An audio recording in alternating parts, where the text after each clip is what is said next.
Hola a todos, muy buenas tardes. El día de hoy, como lo habíamos mencionado, vamos a seguir comentando las principales aportaciones de la cultura griega. Y para esto decidí prepararles este pequeño video para reflexionar en torno a los puntos más importantes de la cultura antigua de Grecia y que han sobrevivido hasta nuestros días. Si recordamos, la sesión pasada estuvimos enfocándonos principalmente en la mitología griega, en las historias que los griegos contaban y cómo estas historias se pudieron presentar en la literatura, en el teatro, en las grandes tragedias, las grandes comedias, la literatura épica, en el caso de Homero con estas dos grandes obras griegas como lo es la Ilíada y la Odisea. Y definitivamente, bueno, en el caso del ejercicio que preparamos de la creación de la mitología, nos concentramos específicamente en todo este vasto imaginario de héroes, de dioses, de personajes mitológicos, personajes fantásticos, y cómo estos personajes, de alguna u otra forma, hablaban de la cultura griega y representaban los valores fundamentales de esta cultura. Lo vemos en los dioses, en el caso de los dioses griegos, cómo su personalidad, su carácter, hablaba mucho de las preocupaciones de esta sociedad, de cómo toda esta serie de traiciones, de lazos familiares que se unen, que se rompen, de inquietudes, de pasiones, todas las emociones a flor de piel, y cómo la característica de todos estos dioses, de estos personajes mitológicos, finalmente son muy humanos. Es decir, los griegos humanizan a estas creaciones y esto habla mucho de cómo buscan a través de estas creaciones entender el mundo. Recordemos que uno de los principales objetivos del hombre, bueno, de la civilización humana, en cada momento de la historia, tiene que ver con eso. Tiene que ver con un cuestionamiento del mundo, de por qué estamos aquí, hacia dónde vamos, qué hacemos aquí. Entonces, en el caso de la cultura griega, uno de los elementos fundamentales es precisamente eso. Es un cuestionamiento a partir de la observación, a partir de una indagación en todas las áreas, en todas las disciplinas de su vida, el poder saber qué es lo que están haciendo. Es decir, los griegos eran una cultura muy filosófica en ese sentido. Ellos desarrollan la filosofía como la conocemos actualmente. Al menos los pilares o las grandes bases de la filosofía que tenemos hasta nuestros días nacen con los griegos, con estos tres grandes pensadores como lo son Sócrates, Platón y Aristóteles, que ya analizaremos más adelante en los cursos de ética, por ejemplo. También tocamos un poco en estética sobre ellos. Es decir, los griegos no nada más realizaron un sinfín de actividades en diversas disciplinas, sino que además reflexionaron sobre esas actividades.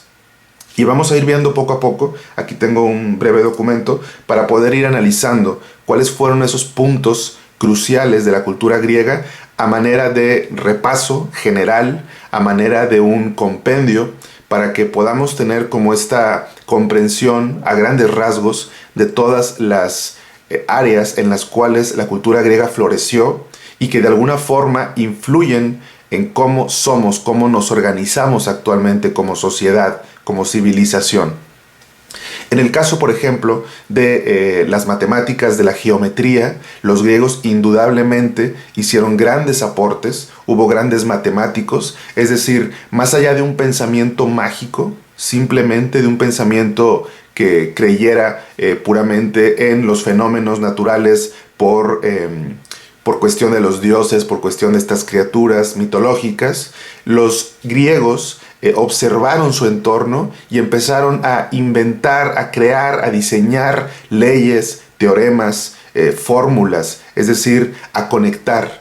En este sentido, los griegos le daban mucho peso a los números como una forma de explicar la naturaleza. Y las matemáticas, pues finalmente, que ellos también contribuyen muchísimo, se considera un lenguaje en sí mismo, un lenguaje para poder entender el mundo, entender el entorno. En el caso de Pitágoras, por ejemplo, lo que les mencionaba ahorita, él consideraba que los números eran la clave para comprender la naturaleza. Los griegos se dedicaron a esto, a la enseñanza de las matemáticas, la geometría, como campos de estudio, igualmente la astronomía, es decir, miraban el cielo, miraban las estrellas, miraban los astros y se preguntaban, bueno, ¿por qué están allá arriba? ¿Por qué sale el sol por la mañana? ¿Por qué los fenómenos naturales? Entonces, a partir de la observación de un proceso de revisar las causas y las consecuencias de los fenómenos que acontecían a su alrededor, ellos van formulando ciertas teorías. En el caso también de las ciencias, yéndonos un poco hacia el área de la medicina, pues tenemos al padre de la medicina, Hipócrates, que es capaz también de cambiar esta perspectiva en torno al uso de ciertos remedios, de ciertos tratamientos, es decir, más allá de simplemente cuestiones mágicas, cuestiones puramente arbitrarias. Los griegos empiezan a conectar, es decir, si hay una enfermedad, si hay ciertos síntomas, cómo tratarlos y cómo de alguna forma llevar el tratamiento de una persona en un estado de enfermedad hacia la salud y viceversa, cómo conservar la salud. En este sentido también los griegos se preocupan por todos los ámbitos de su vida.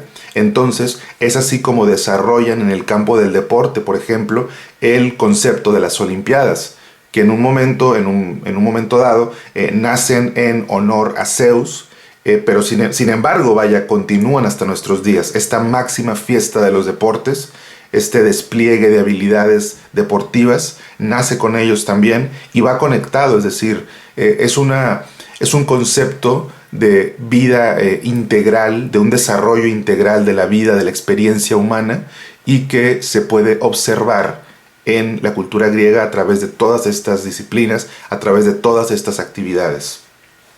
También, los griegos contribuyen en el desarrollo de otros campos como la geografía, como la cartografía, la astronomía, la botánica, es decir, se dedican a desarrollar todas estas disciplinas, todos estos campos del saber.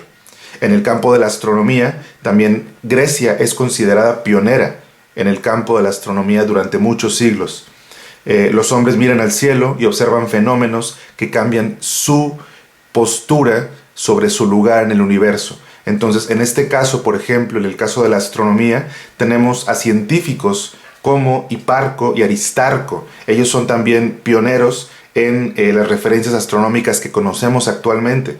En el caso de Aristarco, por ejemplo, él es un científico que sugiere por primera vez que quizá la Tierra no sea el centro del universo. Es decir, en cuestión de perspectivas, de puntos de vista, desde donde vemos nuestro marco de referencia, este científico propone que quizás la Tierra no es el centro, que quizás gira en torno al Sol. Entonces, este cambio de perspectiva, imagínense, el cómo a través de la observación, de cómo sale el Sol por un lado, de cómo la luz cae en cierta forma, pues empiezan a notar que quizás no somos el centro, que quizás somos parte de un todo mayor.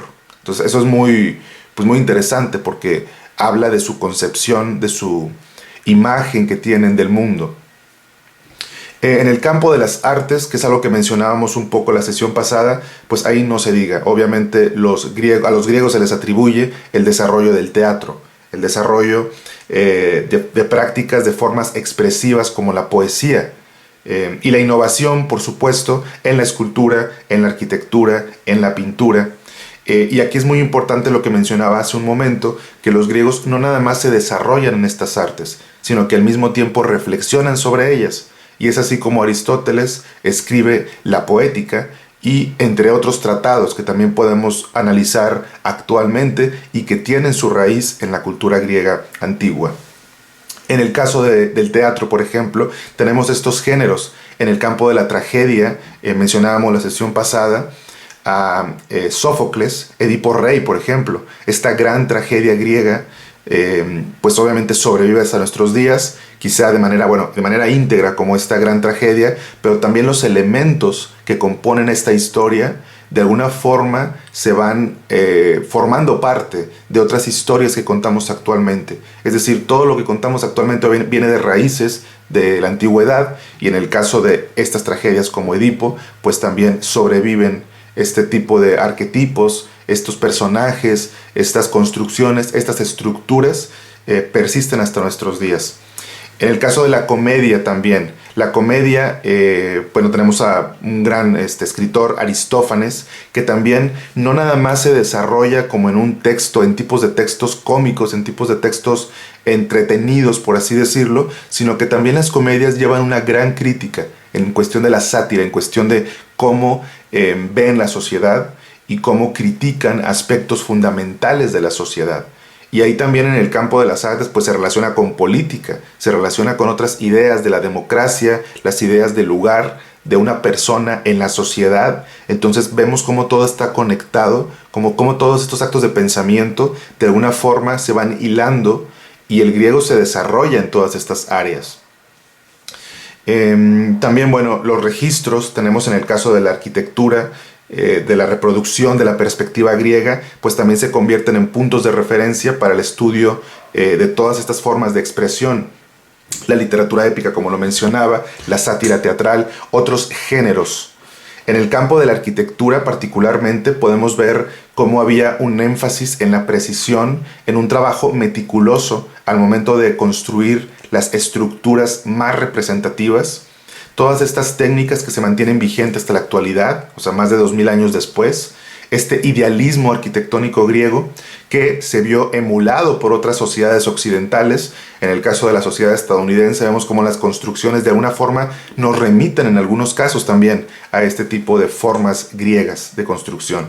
Las edificaciones también, en el caso de los griegos, tienen como un doble valor. Obviamente está por un lado la precisión en la construcción, en el diseño, pero también son templos de veneración, son espacios que también un poco tienen una mediación entre un espacio con un fin utilitario, con una cuestión muy específica de cómo se va a habitar ese espacio, pero también hay un campo estético, un campo de apreciación estética. Es decir, hay un valor a la forma, a la belleza. Todo el estudio de la belleza, de la precisión matemática, científica, natural de las formas se aplica al diseño arquitectónico. Obviamente son espacios de alto valor, en el caso también de algunos espacios de función fúnebre, de culto. Entonces, de alguna forma, la veneración está presente en lo que ellos diseñan. Y esto nos lleva también a lo que mencioné en un principio de esta pequeña charla, en el campo de la filosofía. Cómo este amor, ¿qué es a final de cuentas la filosofía sino un amor por el saber, un amor por el conocimiento? Y los griegos lo cultivan, es una de las principales aportaciones de la cultura griega. Cómo ellos se cuestionan, es decir, no nada más hacen las cosas, viven, sino que se detienen un momento a pensar y empiezan a reflexionar y a escribir estas reflexiones.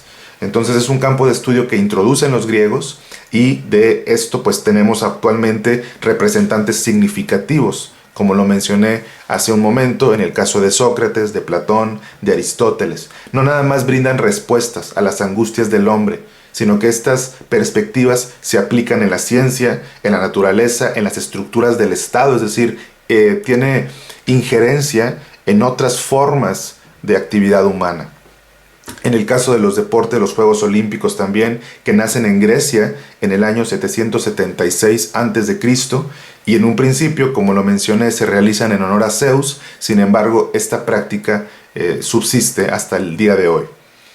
En el campo del Estado y del gobierno, pues también lo mencionábamos, creo que rápidamente en alguna de las sesiones pasadas, cómo el concepto de democracia nace con los griegos.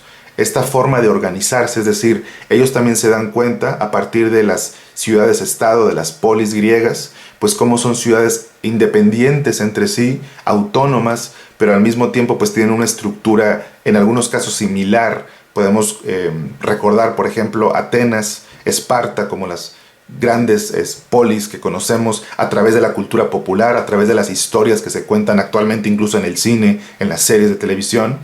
Pero como en el caso de la democracia, por ejemplo, este concepto de organizarse a partir de una votación, a partir de tomar en cuenta la opinión de las personas que forman parte de la sociedad, de la ciudad, pues es un concepto que de alguna forma u otra termina construyendo el esquema de gobierno que muchos de los países en la actualidad siguen. Este concepto de democracia, obviamente con sus respectivas variantes o perfeccionamiento a lo largo de la historia, pero sencillamente podemos encontrar la raíz de estas ideas sobre democracia desde la cultura griega. Obviamente con sus precisiones, como lo digo, en el caso de los ciudadanos, ¿quiénes son considerados ciudadanos en la Grecia antigua? Pues teníamos obviamente que fueran los hombres nacidos dentro de las polis. Entonces, en ese caso no incluían a las mujeres, no incluían a los extranjeros, no incluían a los esclavos. Esto obviamente pues es una cuestión que da pie a otro tipo de reflexiones, a otro tipo de cuestionamientos y también a una sociedad más elevada cuando estos cambios, estas injusticias pues vienen a pensarse como eso, como una injusticia y no como un status quo. Sin embargo, bueno, la idea de un ciudadano, la idea de democracia, nace también en la cultura griega. Y bueno, en general, creo que esto es lo importante de Grecia, de estudiar esta cultura. Recordemos que en el caso de nuestra clase, lo importante, más que casarnos con fechas específicas, también tenemos, como lo mencionamos, las diferentes etapas en el desarrollo de la cultura griega. Una etapa arcaica, una etapa de gran apogeo, una etapa que está también marcada por la conquista de los romanos, que es una cultura que vamos también a analizar más adelante. Sin embargo, más que concentrarnos en una serie de datos duros, lo que nos interesa, lo que me interesa muchísimo que comentemos, que reflexionemos, es cuáles son las aportaciones, es decir, cómo de alguna forma ciertas prácticas, ciertas ideas, persisten hasta nuestros días y las tenemos integradas en nuestra forma de vivir, en nuestra forma de pensar.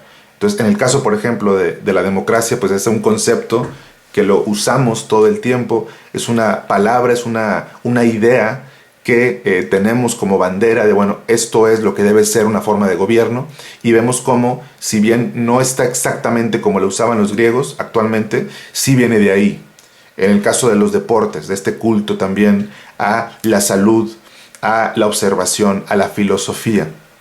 Y hago mucho hincapié en el caso de la filosofía, porque es algo que voy a estar repitiendo en todas las sesiones. Creo que en el campo de las artes realmente somos filósofos, es decir, la filosofía es una parte integral de nuestra labor artística.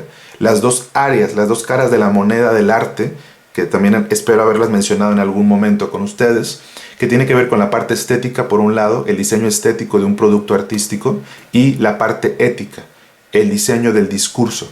¿Qué queremos decir? Es decir, la parte ética y cómo lo decimos, a través de la técnica, a través de un estilo, a través de un manejo de materiales, todo el componente estético, vaya. Entonces, en el campo de la filosofía, todo lo que hacemos como artistas se puede reducir en eso, en tratar de entender qué hacemos aquí, por qué estamos aquí, hacia dónde vamos. Toda la labor, ya sea un arte representacional o un arte más abstracto, ya sea en la literatura, en la pintura, en la danza, en la música, en el teatro. Creo que todas estas historias, estas ideas que plasmamos, ya sea en un lienzo, en un escenario, en cualquier otro medio, en una composición musical, tienen que ver con eso, tienen que ver con, de alguna forma, detenernos, contemplar el mundo, contemplarnos a nosotros mismos y empezar a indagar. Obviamente el lenguaje que utilizamos los artistas es un lenguaje más abstracto. Sin embargo, bueno, los griegos también desarrollan las artes, desarrollan tratados. Casi podríamos nosotros mismos, cuando generamos una obra artística, diseñar a la par de la obra un documento indagando en este tipo de exploraciones que realizamos al momento de crear una obra. Pero vean cómo todo esto va de la mano, entonces es una forma de vida. El arte es una forma de vida más allá de una actividad específica. Entonces, esa es una gran aportación de los griegos, cómo todo lo unifican, es decir, no son diferentes áreas. Las ciencias, el deporte, las ideas de gobierno, la filosofía, todo va integrado dentro de la experiencia de vivir en el mundo y de hacerse parte del mundo. Entonces, bueno, con estos comentarios me gustaría cerrar esta pequeña participación en video y que reflexionemos también cada uno de nosotros sobre realmente si estos elementos los consideramos importantes y por qué los consideramos importantes. Vamos a analizar más adelante, tenemos otras culturas también de la antigüedad que me gustaría que tocáramos. Está el caso de la cultura egipcia, está el caso de la cultura romana, entre muchas otras culturas. Entonces vamos a ir pasando un poco más rápido por algunos rasgos generales de las demás culturas de la antigüedad y cómo todo esto viene a ser parte muy importante de quienes somos actualmente.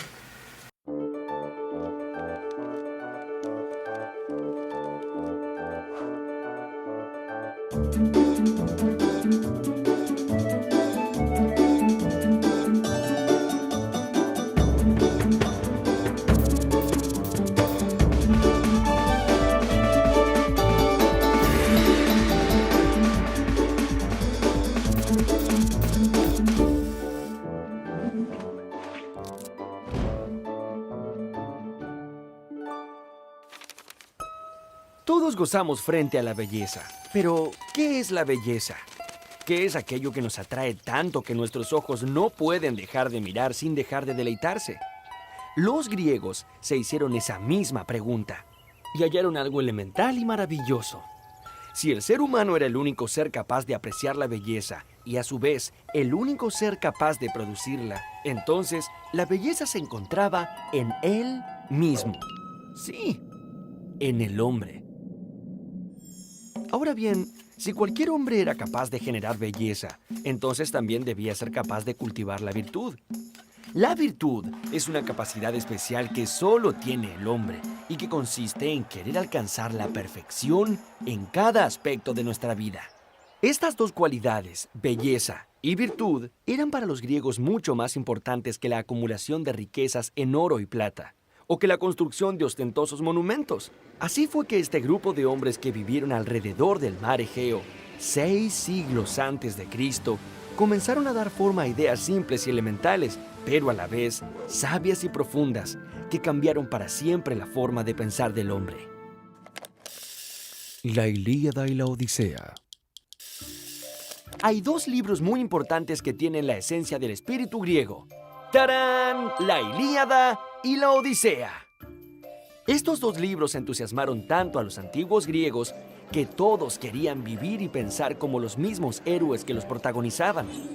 Ustedes estarán imaginando guerreros antiguos con cascos de bronce adornados con crines de caballo y armaduras relucientes que combaten entre sí con valentía por el amor de una doncella hermosa.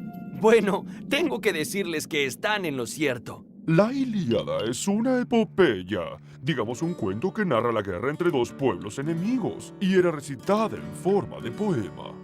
¿Cuál fue esa guerra tan famosa? Bien, se llamó la Guerra de Troya, que duró 10 años y que empezó con un concurso de belleza.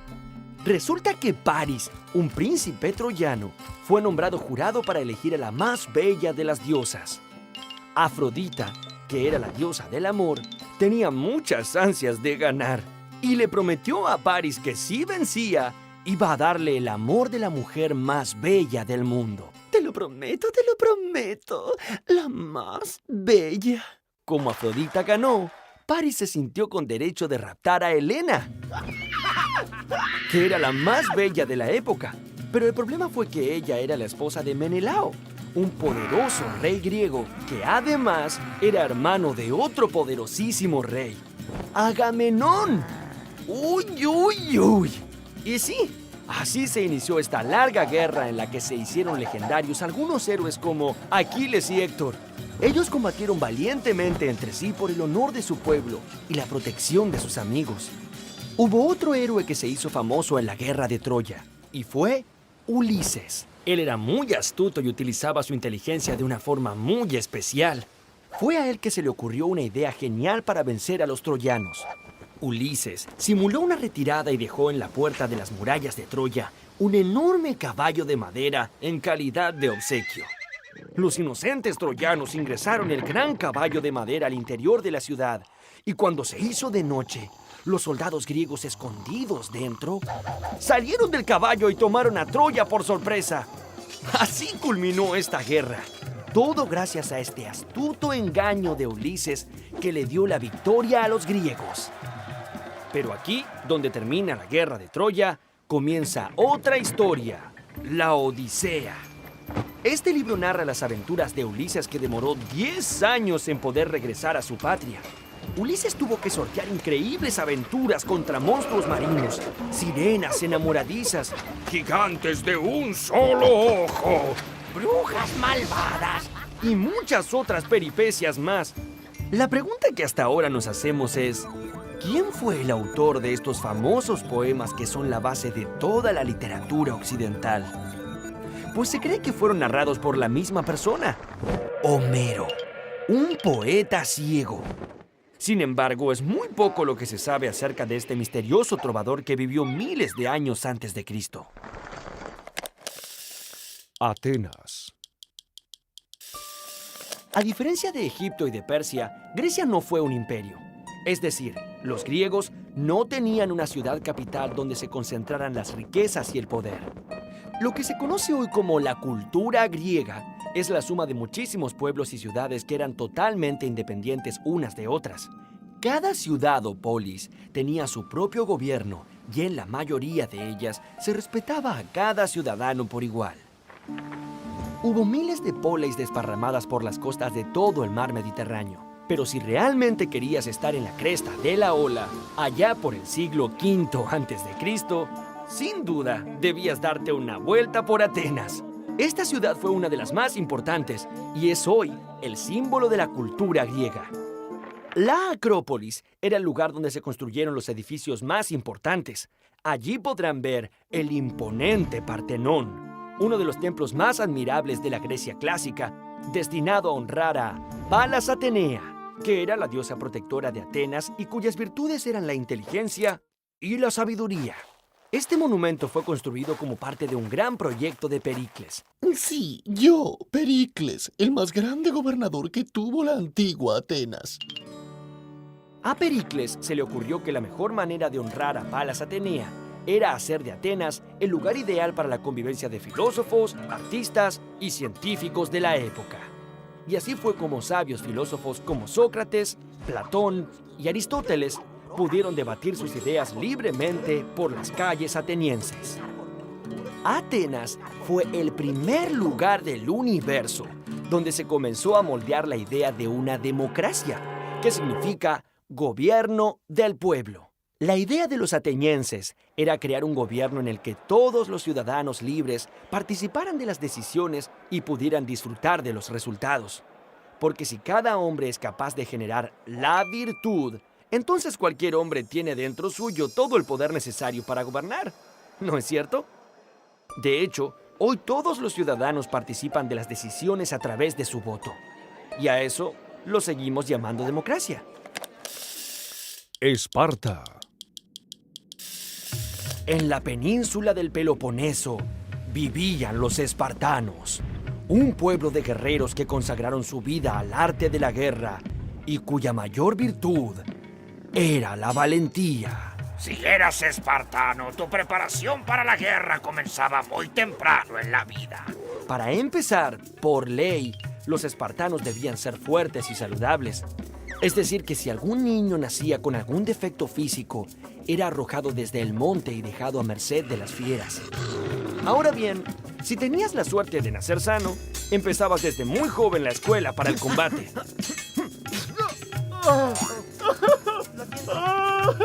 Y tu participación en el ejército duraba desde que tenías 20 años hasta que tenías 60.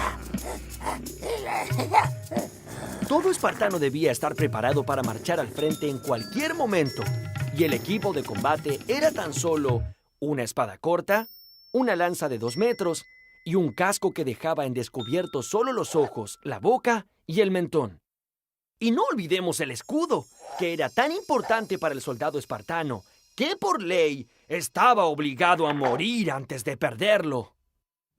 Eso es un poco exagerado. Los espartanos hemos pasado a la historia como un símbolo de valentía y existen muchas historias que lo demuestran. Por ejemplo, durante las guerras médicas, en el 480 a.C., un inmenso ejército del imperio persa quiso invadir las ciudades griegas con el fin de desterrarlas del planeta. Allí, tan solo 300 espartanos al mando del rey Leónidas hicieron frente a miles de soldados persas. A pesar de su abrumadora desventaja, estos 300 valientes espartanos lograron demorar el avance del enemigo y así dar tiempo para que el resto de los griegos organizaran su resistencia. Ninguno de estos espartanos sobrevivió a este combate, pero se alcanzó el objetivo y los persas fueron finalmente derrotados. El arte clásico. ¿Se imaginan el lugar que ocupaba el arte en la vida de los griegos? ¡Claro! ¡Han acertado! Ellos adoraban la belleza y por eso buscaban rodearse de ella. Para ello, se volvieron unos magníficos artesanos y constructores que crearon obras fabulosas que hasta hoy admiramos. Tan es así que el arte de los griegos se ha llamado arte clásico. es que esta forma de expresar la belleza ha sido tomada como fuente de inspiración por muchísimos hombres a lo largo de la historia. Primero, por los romanos, luego por los artistas del Renacimiento. ¿Recuerdan a Leonardo da Vinci? Oigan, ¿de qué se ríe? Y más tarde, por todos los que vinimos después, que hemos sido influenciados por estos encantadores artistas que vivieron 5 siglos antes de Cristo. Las famosas esculturas griegas no son retratos de nadie en particular, sino el reflejo del ideal de la belleza humana. Las estatuas con sus dioses y sus héroes son la búsqueda de la perfección y la armonía a través de las proporciones más equilibradas y con los movimientos más sensuales posibles.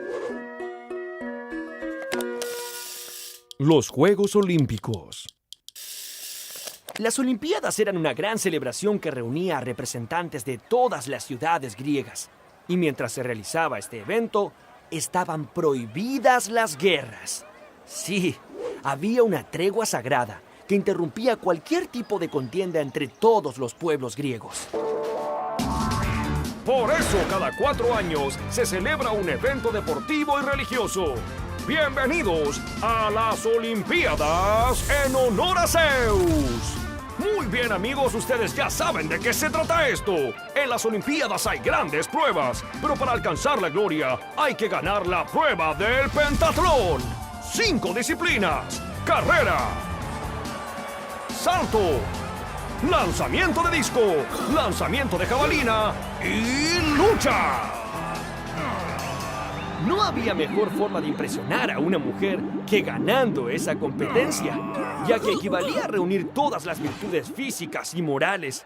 Claro que ustedes deben imaginar que quien ganara esa ardua competencia recibiría una gran copa y mucho dinero como los deportistas de hoy. Bueno, no. Lo que recibía el ganador era una corona de hojas de olivo. ¡Ah, jovencito! Pero ya sabemos que a los griegos no les interesaba tanto el dinero como si les interesaba la gloria. Y vaya gloria la que simboliza esa corona de olivo. Era un premio enviado por los mismísimos dioses del Olimpo.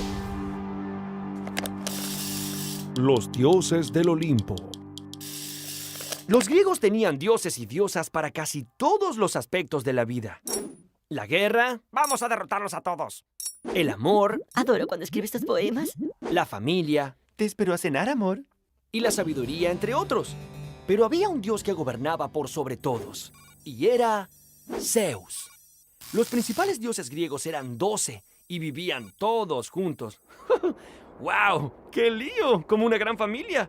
Ellos vivían en el monte del Olimpo. El palacio del Olimpo tenía todos los lujos que pudieran imaginar, con muchas habitaciones, un zoológico para los animales sagrados, salas de armas, cocinas y comedores. Y el lugar más importante, un gran salón donde se reunían todos para debatir sobre los problemas de los hombres, como por ejemplo, ¿A quién deberíamos premiar hoy? O mejor dicho, ¿a quién deberíamos castigar hoy? los dioses griegos eran muy parecidos a los humanos. Sentían odio y envidia, se lastimaban en guerras y combates y sobre todo, se enamoraban entre ellos, trayendo al mundo hijos que también se convertían en dioses o semidioses. Pero había características que diferenciaban profundamente a los dioses de los humanos. Los dioses eran inmortales y poseían enormes poderes. Además, en sus manos tenían el control del destino de cada ser humano en la Tierra. Alejandro Magno. En Grecia, hubo un hombre que desde muy niño tuvo los más grandes sueños que se puedan imaginar.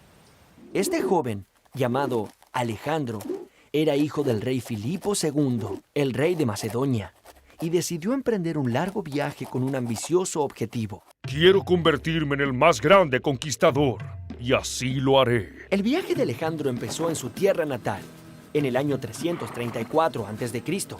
Cuando tenía 20 años, este joven guerrero creó un ejército y lo entrenó con tácticas novedosas para la época. Con ese ejército logró increíbles hazañas. Liberé Asia Menor del dominio persa. Conquisté Egipto y Babilonia. Y llegué hasta la India.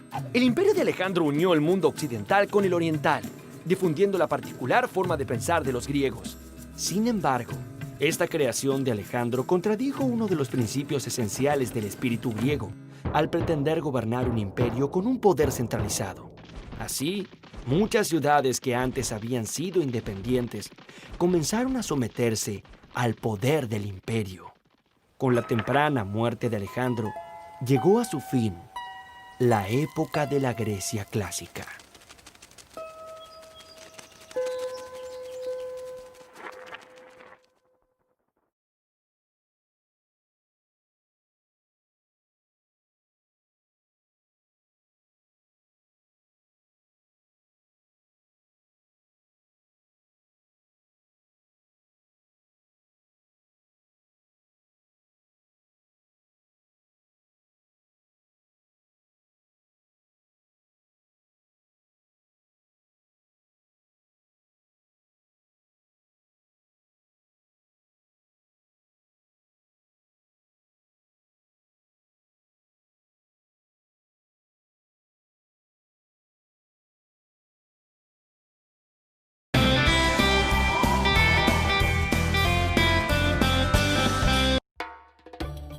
Hola amigos, bienvenidos a un nuevo vídeo de Happy Learning. Como podéis ver en las imágenes, hoy vamos a hablar de pirámides, momias y faraones. Hoy vamos a viajar al Antiguo Egipto. Egipto es un país que hoy en día todavía existe, situado en la parte noreste de África. Pero lo que llamamos Antiguo Egipto era una civilización que empezó hace más de 5.000 años y que duró aproximadamente 3.000.